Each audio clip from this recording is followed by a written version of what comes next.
บัดนี้พ่อมาป่าสวัสดิ์เต็มแสงอ่อนสีนวลหุ่นแล้วนกกะว่ามันตีเล็กสีคำจวนขอแล้ว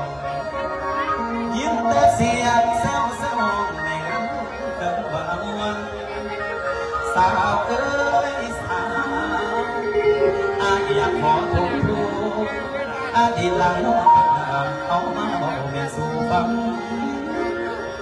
ลายไปรับแต่ละคำเคยผ่านกะไรนั้นแล้วบ้านถึงสองสามคืนที่กระเบื้องดอกไม้เดียว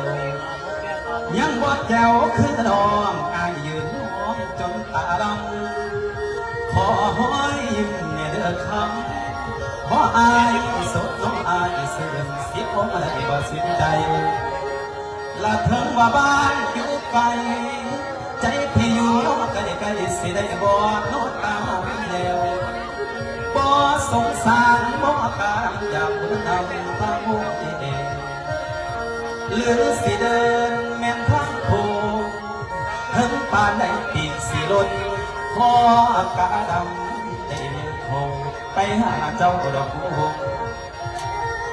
ละนาเอ้ยใจประสงค์ตัวไม่พี่จะแม่นคนไม้แล้ว